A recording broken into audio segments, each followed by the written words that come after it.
En direct des courses avec la Fédération Anjoumen Centre-Ouest et Oxygène Radio. Allez, on se retrouve à l'issue de la première course, le prix du Crédit Agricole d'Ecomois, une course qui a été remportée par le numéro 7, Louisiane de Beaumont. William Bijon qui entraîne et qui drivait cette fille de Reddy Cash. La deuxième place pour le numéro 2, Lucky Jackson. Troisième, le numéro 5, Laborantin. Quatrième, le numéro 6, Los Angeles Lakers. Cinquième, le numéro 4, Lapis Lazuli. Et sixième, le numéro 3, Love Stones. Voilà pour l'arrivée, 7, 2, 5, 6, 4 et 3. C'est donc William Bijon qui conserve son titre dans cette épreuve. Il avait remporté cette course l'an passé avec un certain King Opera qui va courir le Critérium des 3 ans avec une première chance. Là, il s'illustre avec Louisiane de Beaumont. Deux invités m'ont rejoint sur le plateau. Nadine Marando, directrice du Crédit Agricole d'Ecomois, et puis Franck Pellereau, vice-président du TRO. Bonjour à tous les deux. Bonjour. On va commencer avec Nadine Marando. On va parler du Crédit Agricole. Est-ce que vous pouvez nous présenter tout simplement le Crédit Agricole d'Ecomois ? Alors, le Crédit Agricole d'Ecomois, c'est 2 points de vente. Ecomois, Maillé, nous sommes 11 personnes à l'agence. Ça fait donc 9 ans que je suis à la tête de l'agence et ça fait plus d'une quinzaine d'années qu'on soutient en partenariat les courses d'Ecomois et c'est un vrai plaisir pour nous d'être là présents régulièrement le jour des courses et c'est toujours un plaisir de voir ces chevaux se démultiplier et se faire plaisir et faire plaisir à tous nos habitants d'Ecomois. Comment est-ce que vous avez décidé justement de soutenir les courses d'Ecomois ? Pourquoi ? Est-ce que vous avez une attache particulière avec le monde hippique ? Alors pas particulièrement, mais on m'a toujours dit que la piste d'Ecomois était une des meilleures pistes en herbe de la région et c'était important aussi pour nous, acteurs locaux, d'être présents avec les acteurs des champs de course pour aussi donner du sens et faire connaître Ecomois avec les plus beaux coureurs hippiques de la région. J'imagine d'ailleurs que vous avez des clients. Bien sûr, on a plusieurs clients. Je ne donnerai pas les noms parce que voilà, secret professionnel, mais c'est un plaisir de les supporter et de les soutenir aussi dans leur activité qui n'est pas si simple. Est-ce que vous, personnellement, vous suivez un petit peu les courses hippiques ou... Oui, de plus en plus parce qu'au départ, je ne connaissais pas et à force de venir avec moi, on y prend plaisir et on y prend goût, quoi. On aime jouer. Pour revenir maintenant à vous, est-ce que vous pouvez nous présenter un petit peu votre rôle au sein de la société ? Alors nous, le principal, c'est pouvoir soutenir la société de course, notamment en équipant les TPE, tout ce qui est terminaux de paiement, de pouvoir les soutenir aussi pendant les périodes un peu difficiles comme a été le Covid avec les PGE par exemple. On a été présent, on est là aussi pour aider le développement. On a un nouveau président sur le site qui a plein d'envie et on est avec beaucoup de plaisir, on va essayer de le soutenir et l'aider au quotidien pour... agrémenter encore plus et donner envie aux gens de venir à Ecomois. Et pour les particuliers, est-ce que vous avez un mot à leur dire pour les motiver Pour les particuliers, tout simplement, on est acteurs locaux. Vous voyez qu'on est là aujourd'hui. On est là pour aussi faire vivre notre commune. Ecomois, c'est important. L'acteur local, il faut le faire vivre aussi. Donc, venez à l'agence, venez aux courses et on va tous s'y retrouver. C'est pas forcément la meilleure période. Non, en ce moment c'est compliqué effectivement, mais comme quoi on est là aussi dans les pires moments, donc on est là, on a le sourire et on est là pour accompagner tout le monde à tous les moments. Aussi bien dans les bons que les mauvais moments. Exactement. Franck, on va parler un petit peu du trot. C'est vrai qu'on vous voit faire un tour régulièrement sur les hippodromes de province. Parlez-nous un petit peu de votre rôle justement. Bien, moi je suis vice-président au trot au niveau national, de la SETF maintenant. Je suis vice-président, on est 3 vice-présidents derrière notre président Jean-Pierre Barjon et je suis président de la commission de la province. Donc à ce titre-là, je me dois d'être présent le plus possible en province et de voir comment ça se passe. Je suis déjà provincial moi-même, donc ça m'arrange beaucoup. Ça m'arrange beaucoup parce que j'habite à 30 km d'ici et là je fais un petit déplacement, mais je peux vous dire que je me promène un petit peu parce que j'essaie d'être présent. J'ai pas été à tous. Mais tous les trophées verts, tous les GNT, et ça m'intéresse beaucoup parce qu'au moins je remonte des infos à Paris et il ne faut pas que notre institution soit simplement parisienne. La base, elle est en province, notre pyramide est large à la base, on a cet avantage-là au trot et il faut absolument faire remonter tout ce qui peut poser problème. J'imagine que vous avez dû faire remonter pas mal d'infos positives, puisque en allant sur les hippodromes de province, on se rend compte que les gens reviennent, il y a de plus en plus de monde à revenir sur les hippodromes, et c'est vrai que sur les petits hippodromes comme Ecomois aujourd'hui, ça cartonne, ça marche fort. Bien évidemment, alors on a des chiffres à l'appui. On suit ça très très près et ça nous intéresse beaucoup, tout simplement parce que on a eu la période Covid qui nous a vraiment cassé. En 2020, on a couru 100 personnes sur les hippodromes, vous vous en rappelez très bien. C'était d'une tristesse infinie. On a fait l'hiver derrière avec aussi personne à Vincennes. Moi, je suis allé au Prix d'Amérique en marche arrière parce que j'ai dit je ne vais pas passer une bonne journée. Parce que les courses en public, c'est pas très agréable. Maintenant, on a Equidia, on peut voir les courses tous les jours, certes, mais on préfère voir du monde sur notre hippodrome, sur nos hippodromes. Et on s'aperçoit là, et moi j'ai les chiffres du Trophée Vert dans ma poche, je pourrais vous les donner. On est à plus presque 25% cette année dans les jeux sur le Trophée Vert simplement. Je n'ai pas encore les chiffres du GNT, mais je suis sûr que c'est à peu près pareil. Et en termes de chiffre d'affaires au niveau du jeu, du premium, et surtout aussi en termes de fréquentation.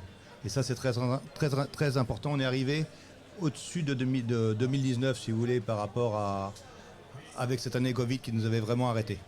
Et j'imagine en plus que vous devez prendre du plaisir à voir que les petits hippodromes maintenant mettent vraiment les petits plats dans les grands, ils donnent leur maximum. On le voyait tout à l'heure, on en parlait avec le président, il y a des animations sur tous les hippodromes, tout est fait vraiment pour donner envie aux familles de venir. Bien évidemment, on sait très bien que nos clients, c'est le public, ce sont les parieurs. Il faut essayer de régénérer nos clients. Il faut que les gens aiment les courses et ils aiment ça, on le voit bien parce qu'il y a toujours de l'engouement, parce que dans la dernière ligne droite, les gens se mettent à crier et à applaudir. Et bon, alors il est vrai qu'ils jugent des fois les courses avec leur ticket à la main, mais ça se comprend bien. ça se comprend bien. Hein. Mais c'est très très important et il faut en plus, ça devient de plus en plus expert, le monde des courses, c'est pas toujours l'idéal. Je trouve qu'il ne faut pas aller trop loin non plus dans l'expertise et les gens peuvent venir aussi en touriste. C'est très très important que les gens se plaisent sur un hippodrome. Et bravo aux présidents de sociétés de course qui font des efforts. Pour ça, c'est sûr. Et c'est vrai que d'ailleurs, on le disait tout à l'heure, Nadine Morando justement, qui vient depuis plusieurs années maintenant et Absolument. a pris goût vraiment à... Ah, c'est clair. Absolument. Non, mais on fait tout pour que les gens soient bien reçus. On essaie de donner les moyens aux hippodromes de pouvoir le faire et c'est pas toujours facile parce qu'on est aussi dans des périodes où il faut faire attention. Mais financièrement, je parle. Malgré tout, on n'oublie personne et on n'a pas fermé un hippodrome depuis qu'on est en place, depuis 4 ans. Je ne suis pas là pour faire une campagne électorale, attendez, bougez pas, même si elle va bientôt commencer. Mais au moins, on n'a pas fermé d'hippodrome, on a au moins cette chance-là et on a pu conserver tout le monde. Et c'est une certaine fierté. Et est-ce que vous avez allez, je demande un petit scoop ou quelque chose. Est-ce que vous avez des projets en tête à venir ou... Oh ben les projets, vous savez, les projets, il faut qu'on soit de l'avant, évidemment. Quand vous gérez le PMU, c'est presque 10 milliards d'euros. Le PMU appartient pour moitié au trot et au galop. Ce sont des masses d'argent très importantes. La grosse partie, bien évidemment, de ces 10 milliards retourne aux joueurs, la partie gagnante des jeux. Mais le reste, après, nous, il faut qu'on travaille avec ça. Et on ne vit que grâce à ça. Et il faut qu'on soit innovant. Je pense qu'on a essayé de l'être un petit peu pendant 4 ans. Ça n'a pas toujours été facile à cause du Covid, maintenant à cause de l'inflation. Mais évidemment qu'on a des idées, après il faut pouvoir les mettre en place. C'est des fois toujours un petit peu long, au niveau du PMU aussi. Hein, même si on peut considérer qu'ils font des efforts maintenant, je trouve qu'ils sont plus réactifs qu'ils ont pu l'être. C'est pas toujours facile de bouger les choses, vous savez, qui sont très inscrites hein, dans le temps.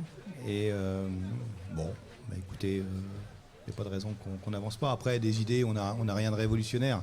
Il faut qu'on apporte toujours le plus d'informations, de plaisir, de confort à nos clients, nos parieurs. Et donc, à ce sujet-là, au moins, on est à l'écoute. Vous avez une très grosse réunion qui se prépare un dimanche prochain. Ah oui. Comment ça se passe, justement, la préparation ? Alors, écoutez, on a une équipe à la promotion à Paris, enfin au trot qui est dirigée par Valérie François qui est une femme super.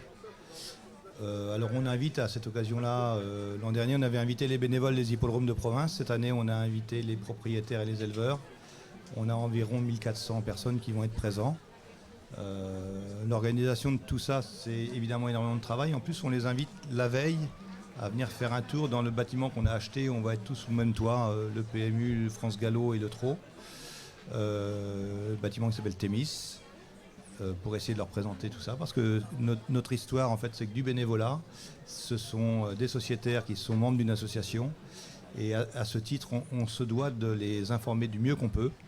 Et évidemment, dimanche prochain, sportivement, on a une magnifique réunion parce qu'on a 3 critériums, les 3 ans, les 4 ans et les 5 ans.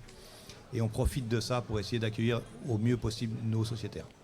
Et vous, personnellement, c'est vrai que vous faites partie de la famille Pellereau, on connaît tous, hein, évidemment, dans le monde des courses. C'est pas trop difficile, justement. Comment est-ce que vous avez décidé de prendre place au sein du trot? Comment est-ce que vous êtes décidé, motivé? C'était vraiment pour aider la filière? De toute façon, vous savez, nous sommes des bénévoles. Hein. Nous sommes des bénévoles. Moi, j'y passe beaucoup de temps parce qu'évidemment... c'est important de le souligner que vous êtes bénévole. Oui, c'est vrai que... nous sommes bénévoles, absolument. Bénévoles passionnés. Oui, parce qu'on est né dans le crottin. C'est pas compliqué. On est né, moi, des chevaux, je suis né dedans. Enfin, voilà, quoi. Mon grand-père a commencé à avoir des chevaux, mon père aussi, et moi, je continue. Mon fils continue. Ce sont des vraies passions, ce sont des métiers de passion. On commence le lundi matin comme tout le monde, sauf qu'on finit le dimanche soir. Vous voyez, il n'y a pas de week-end, on n'arrête pas parce que d'abord on a des animaux, mais les éleveurs de vaches, de cochons, de girafes, de tout ce que vous voulez, ou de kangourous, eux aussi doivent soigner leurs animaux tous les jours. Et nous, en plus, il faut qu'on aille aux courses gagner notre vie. Alors, c'est un peu différent par rapport à un éleveur laitier ou un éleveur de cochons. Mais on est obligé d'être présent, ça demande beaucoup de temps. Donc, si on n'a pas de passion, on ne le fait pas. Si on n'aime pas ça, on ne le fait pas. Pourquoi je suis rentré au comité de la SETF, c'est parce que je pense que j'ai 62 ans, j'ai un peu plus de temps que j'ai eu. Mon fils a repris la suite de l'entraînement, moi je continue à élever et à faire la ferme. Et quand on a un peu de temps, il faut savoir, je pense, rendre aux institutions qui nous ont fait plaisir, qui nous ont permis de vivre. Si on peut redonner un peu de temps, je pense que c'est une bonne formule. Merci d'être venu nous voir sur le plateau. Mais on non, souhaite c'est nous. une bonne après-midi. Profitez bien. Vous n'avez pas forcément de tuyau là. J'ai compris que vous suiviez bien maintenant, donc peut-être qu'il y a un tuyau. Je les garde pour moi. Bravo.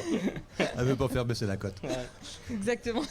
Merci en tout cas d'être passé. On va se diriger Merci maintenant vers Merci à vous. la deuxième course. C'est le prix SEF Barillet, le groupe A. Une course pour des 4 ans qui n'ont pas gagné 43 000 €.